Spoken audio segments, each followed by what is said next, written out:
So today we are going to study about major landforms of the earth, chapter number 6.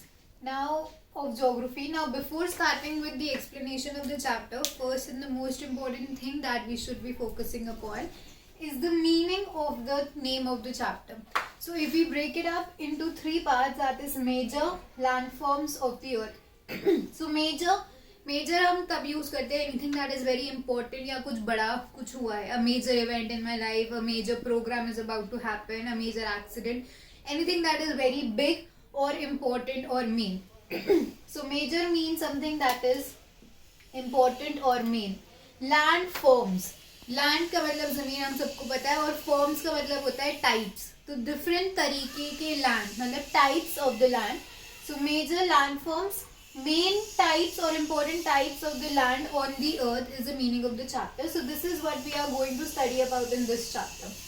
Now types of the land. जब भी हम travel करते हैं, चाहे हम vacation के लिए जाए, चाहे हम काम से जाए, चाहे हम movies में देखें, तो हम सिर्फ एक तरीके का लैंड फॉर्म नहीं देखते. हम मूवीज में या हम खुद भी जाते हैं तो हम कभी गर्मियों में पहाड़ों पे जा रहे होते हैं घूमने के लिए, कभी हम सर्दियों में डेजर्ट राजस्थान का एरिया जा रहे होते हैं, या हम गोवा बॉम्बे जाते हैं बीचेस के लिए, या आइलैंड्स है हमारे पास, प्लेट्यूज है. So all these are the different types of the landforms that we have. Now to make the things easier, we have broadly classified them into three types. The main ones that we are going to study about, that is the mountain, plateau and the plains. And the purpose and the type on जिनकी वजह से इनको हम differentiation करते हैं, that is the slope. Slope का मतलब है हाइट. तो माउंटेन्स की हाइट सबसे ज्यादा होती है, then plateaus and plains that is the flattest of all. Now comes to the process of the formation of the land. हम हमेशा चीज पूछते हैं कि ये ऐसा क्यों है, माउंटेन्स कैसे बने, पहाड़ कैसे बने, ये कैसे बना, वो कैसे बना, and we do not have the questions और the answers for everything, but we can definitely try to figure out that how islands, plains, mountains, plateaus और डेजर्ट्स आर फॉर्म्ड. नाउ हम प्रोसेस ऑफ लैंडफॉर्म्स को classify करते हैं दो parts में. एक is the internal and the second is the external.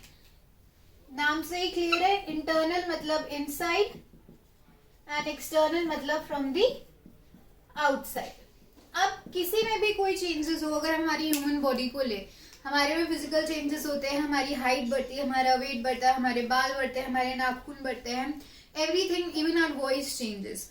Now क्या ऐसा होता है कि हमारी हाइट बड़ा करने के लिए हमें दो जने, एक जना हाथ सर से और एक जना पैर से खींचकर हमारी हाइट लंबी हो जाती है, या हमें अपने बाल लंबे करने तो हम इसके नीचे पत्थर लटका देते हैं और रातों रात हमारे बाल लंबे हो जाते हैं. Anything that is happening because हमारी हाइट लंबी हो रही है या हमारी बॉडी स्ट्रक्चर बढ़ रहा है, बिकॉज इंटरनली हमारी बॉडी में चेंजेस हो रहे हैं जिसमें हमारा कोई कंट्रोल नहीं है. डेफिनेटली हम उन्हें कैल्शियम, वाइटामिन देके, न्यूट्रिशन देके उन्हें और एक्सेलरेट कर सकते हैं, बट उस पर हमारा कंट्रोल नहीं है. अगर एक बच्चा है जो एक पुअर फैमिली में बोर्न हुआ है और वो वाइटामिन, न्यूट्रिशन नहीं ले रहा है, ऐसा नहीं कि वो न्यूबॉर्न बेबी जितना ही रह जाएगा, ऑटोमेटिकली उसकी हाइट भी बढ़ेगी ही. So this is an internal factor जिसपे हमारा कोई कंट्रोल नहीं है. दूसरी तरफ से एक्सटर्नल फैक्टर क्या हुआ, मुझे अपने बालों का कलर पसंद नहीं है, मैंने इसे हाईलाइट्स करा लिए, कलर करा लिए, मेरे बालों का कलर चेंज हो गया.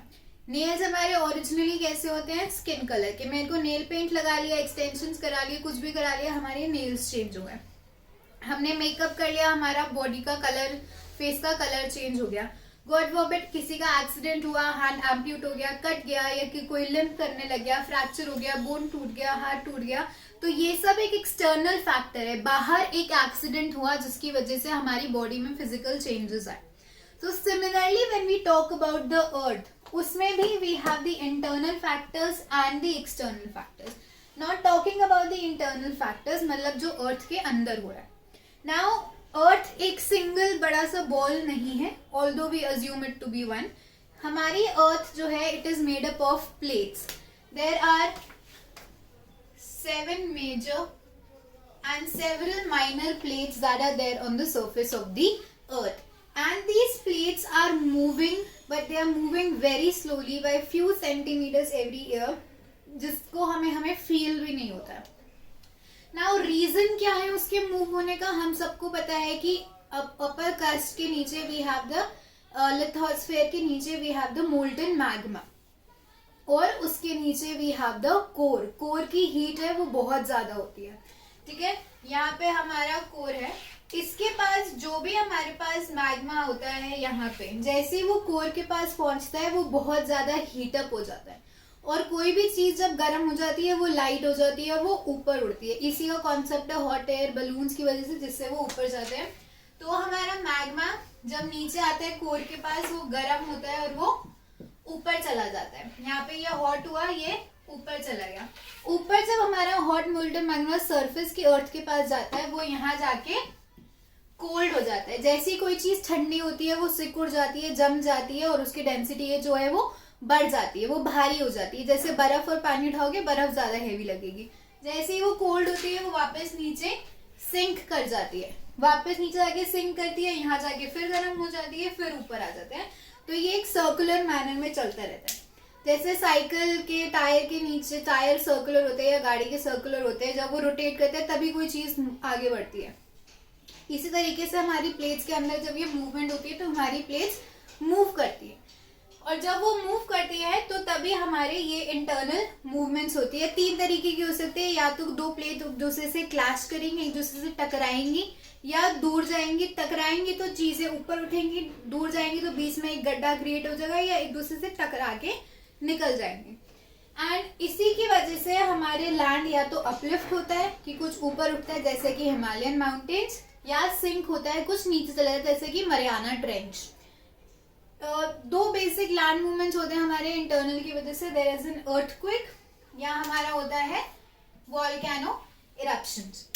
नाउ इसका क्लासिक एग्जांपल है हिमालयाज। इंडिया जो था वो पहले it was near close to the Australia, it is called as the Indo Australian plate, and over thousands of years it kept on moving and it finally collided into the Eurasian plate। and जब वो collide करा तो उसके बीच में जितना भी ocean था वो सी बेड राइज होने लग गया, and that is what took the form of the sorry Himalayan mountains। so Himalayan mountains were once the sea bed।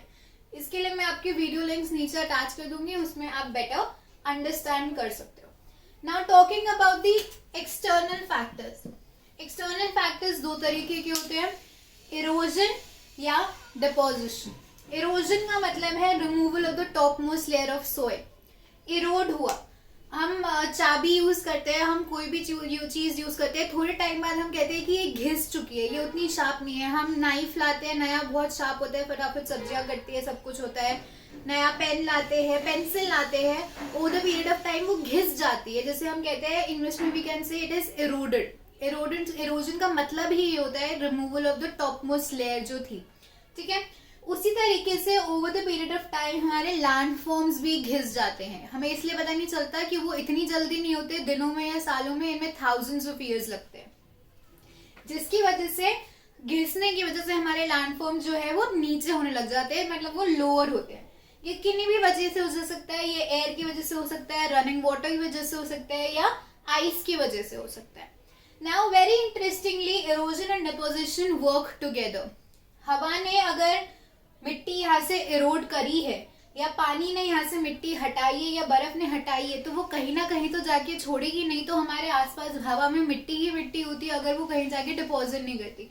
For example मैंने भी कुछ उठाया, यहाँ से पेन उठाया, डस्टर उठाया, वो दूसरा पेन उठाया, तो मैं उसे कहीं जाके रखूंगी भी, अपने साथ साथ लेके घूमती रहूंगी। आपने बेड पे बैठ के खाना खाया, आपको मम्मी ने बोला जाके प्लेट उठा के रख के किचन में आओ, तो आपने जहां से हटाया वहां से एक चीज कम हो गई और आपने दूसरी जगह जाके डिपॉजिट कर दी, तो वहां पे एक नई चीज क्रिएट हो गई। आप बैंक में डिपॉजिट करते हो, कहीं पे भी जाके डिपॉजिट करते हो, मतलब आप वहां जाके रख रहे हो। तो यहाँ से जब मैंने ये सामान उठाया तो यहाँ से एक चीज हट गई और यहाँ जाके डिपॉजिट हो गई।